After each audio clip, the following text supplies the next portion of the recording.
नमस्कार साथियों, तो कैसे हैं आप सब। आशा करते हैं आप सभी अच्छे होंगे, एकदम स्वस्थ होंगे, मस्त होंगे और तैयारी में एकदम जम के डटे होइएगा। चलिए आज की क्लास में हम लोग विटामिन और उससे का रासायनिक नाम और उससे होने वाला रोग और उस विटामिन का स्रोत क्या है, इसको एक ही वीडियो में कंप्लीट करते हैं और कंप्लीट रिवीजन करते हैं। इससे 100% आपके एग्जाम में क्वेश्चन छपेगा तो छपेगा। आइए देखते हैं आज के इस वीडियो को। अब देखिए यहाँ पे सबसे पहला है विटामिन ए।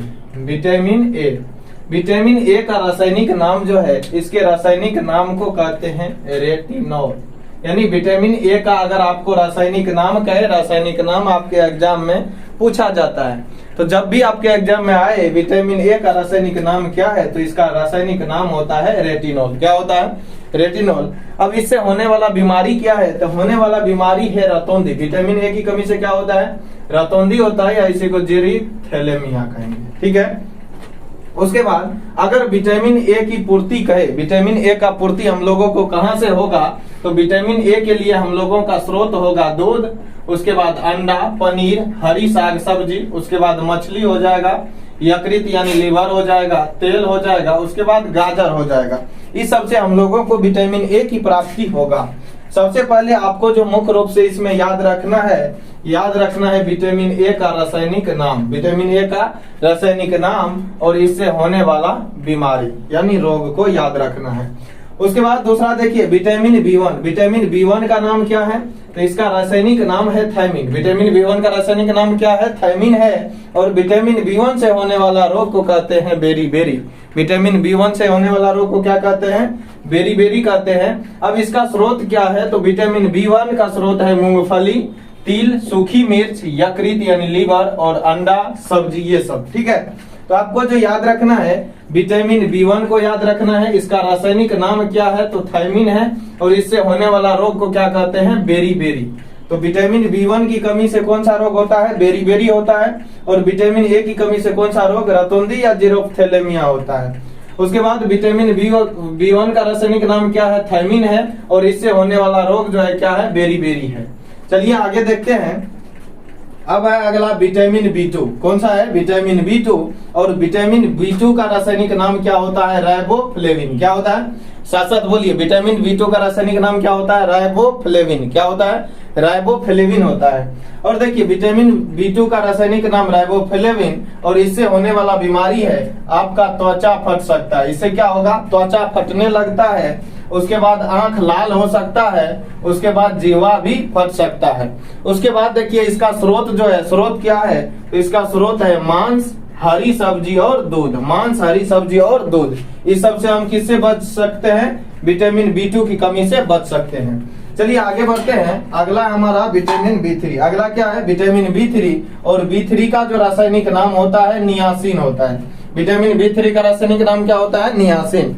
विटामिन बी3 का रासायनिक नाम नियासिन होता है। और इससे होने वाला रोग कौन है? पेलेग्रा है। कौन है? पेलेग्रा। इसी को हम लोग 3D या 4D रोग भी कहते हैं। इसको भी याद रखिएगा, बहुत ज्यादा इंपॉर्टेंट है। तो विटामिन बी3 का रासायनिक नाम क्या है? नियासिन। ये नियासिन है। और उससे होने वाला बीमारी का नाम क्या है? पेलाग्रा है। इसे ही 3D या 4D रोग के नाम से जानते हैं। अब देखिए विटामिन बी3 का जो है स्रोत क्या क्या है, तो ये है मांस, उसके बाद मूंगफली हो गया, आलू हो गया, टमाटर हो गया, पत्तेदार सब्जी, ये सब में क्या होता है? विटामिन बी3 भरपूर मात्रा में पाया जाता है। अगला देखिए विटामिन बी5।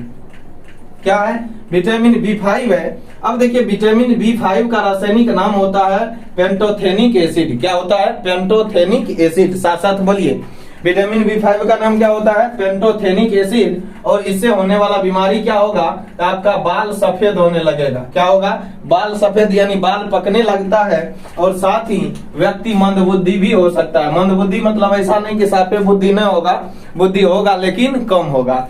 अब देखिए उसके बाद विटामिन बी5 का स्रोत जो है मांस है, दूध है, मूंगफली है, गन्ना है और टमाटर है। तो विटामिन बी5 का स्रोत क्या क्या है? मांस है, दूध है, मूंगफली है, गन्ना है, टमाटर है। ये सब में भरपूर मात्रा में विटामिन बी5 होता है। और इससे इसका रासायनिक नाम क्या होता है? Pantothenic acid. आप कभी भी ये चार्ट को कभी नहीं भूलिएगा विटामिन, उसका रासायनिक नाम और उससे होने वाला रोग। इसको कभी भी भुलाना नहीं है, नहीं तो एग्जाम आपको भूल जाएगा कि आप भी एग्जाम दिए थे। पीडीएफ में दूर दूर तक नजर नहीं आइएगा, ठीक है। तो इसीलिए वीडियो को जब भी देखते हैं कॉपी पेन निकालिए और वीडियो को देखने के बाद फिर से एक बार अपने से लिख लेना है, तब वो सेरिब्रम में ज्यादा सेव रहता है ज्यादा दिनों तक, और वो ज्यादा दिनों तक याद रहेगा। चलिए आगे देखते हैं। अगला है विटामिन B6। विटामिन B6 का रासायनिक नाम क्या होता है? पैरिडोक्सिन। क्या होता है? पैरिडोक्सिन होता है। विटामिन B6 का नाम क्या होता है? पैरिडोक्सिन। और इससे होने वाला रोग कौन है? एनीमिया हो सकता है और त्वचा रोग भी आप में हो सकता है। अगर विटामिन B6 का कमी हो जाएगा तो क्या क्या होगा? एनीमिया हो सकता है, त्वचा रोग हो सकता है। इसके बाद हम लोग क्वेश्चन आंसर भी करेंगे और जो जो इंपॉर्टेंट क्वेश्चन है उसको भी हम लोग देखेंगे। तो विटामिन B6 का क्या नाम है?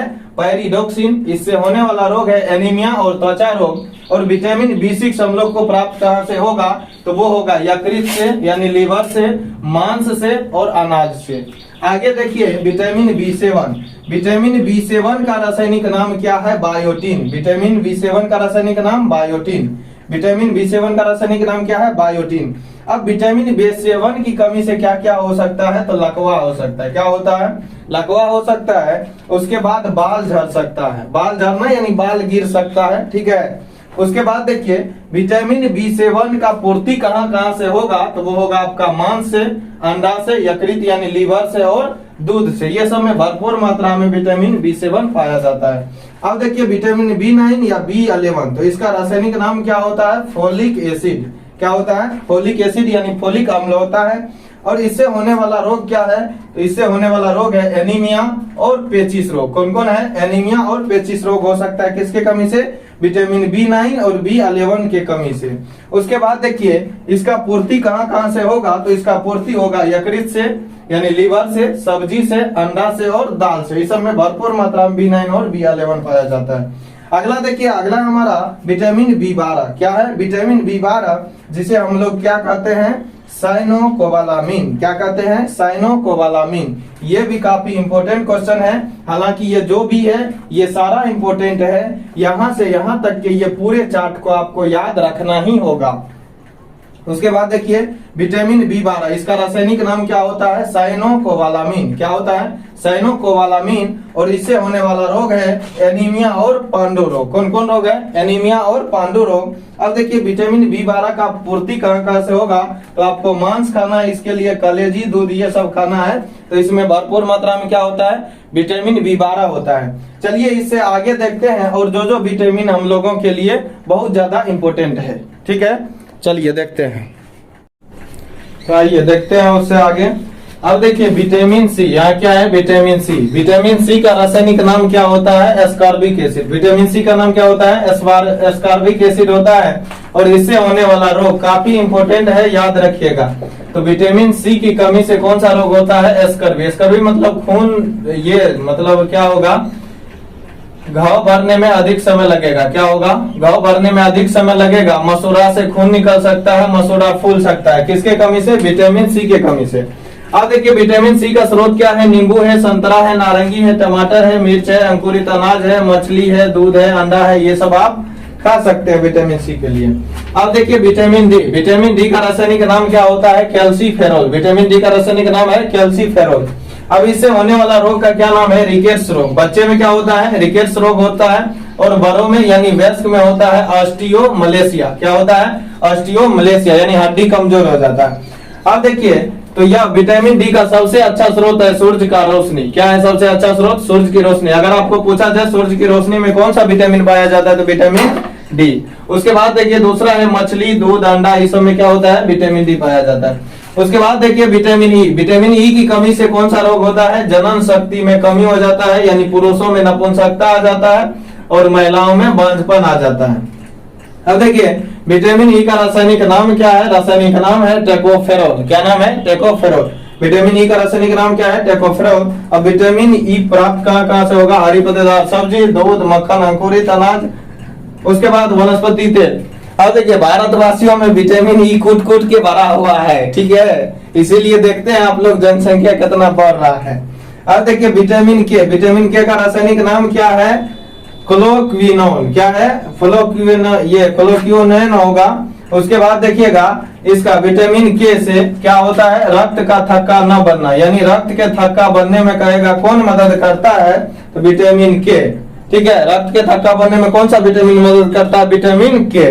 अब देखिएगा तो विटामिन के कहाँ कहाँ होता है, टमाटर में, हरी सब्जी, इस सब में क्या होता है, विटामिन के पाया जाता है। अब देखिए कुछ इंपॉर्टेंट क्वेश्चन जो बार बार एग्जाम में पूछा जाता है, आप बताइएगा जरा, इस सब का भी आंसर देने का प्रयास कीजिएगा। अगर आपको कहेगा कोबाल्ट किस विटामिन में होता है, तो आंसर याद रखिएगा विटामिन B12 में। किसमें होता है, विटामिन B12 में क्या होता है, कोबाल्ट पाया जाता है। कोबाल्ट यानी विटामिन B12 ऐसा विटामिन है जिसमें कि क्या पाया जाता है, कोबाल्ट पाया जाता है। चलिए आगे देखते हैं।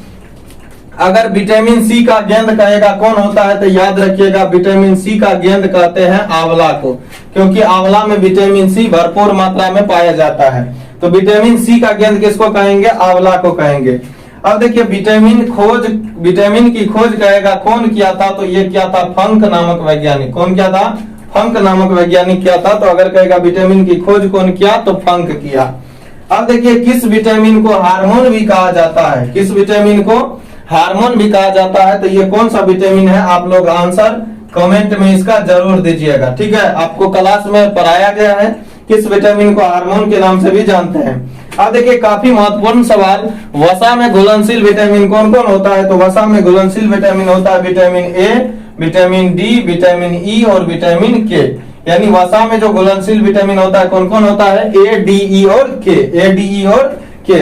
उसके बाद बताइएगा जल में घुलनशील विटामिन कौन होता है, तो जल में घुलनशील विटामिन आप जानते हैं बी कॉम्प्लेक्स और सी। बी कॉम्प्लेक्स का मतलब क्या है, बी कॉम्प्लेक्स का मतलब होता है कि जितना भी B1, B2 है, B3 है, B5 है, B6, B12, ये सब जल में घुलनशील विटामिन होता है। और कौन सा, विटामिन सी।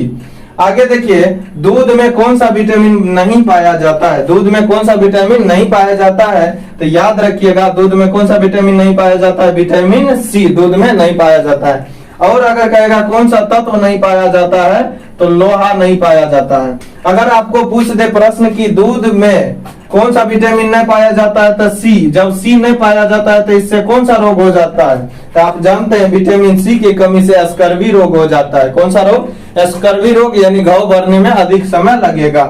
उसके बाद देखिए पॉलिश किया हुआ चावल से, यानी पॉलिश किया हुआ अगर हम चावल खाएंगे तो इससे कौन सा रोग हो सकता है, तो याद रखिएगा इससे हो सकता है आपको बेरी रोग। कौन सा रोग हो सकता है, बेरी रोग। आशा करते हैं आपको वीडियो पूरी तरह से समझ में आ गया होगा। अगर आप नहीं लिखे हैं तो अभी इसको क्या करना है, शुरू से लास्ट तक वीडियो देखने के बाद आप इसको लिख लीजिए। और इसी तरह का वीडियो रोज देखना चाहते हैं तो चैनल को सब्सक्राइब कर हमारे साथ जुड़ जाए। धन्यवाद, फिर मिलते हैं नेक्स्ट वीडियो में कल इसी टाइम में।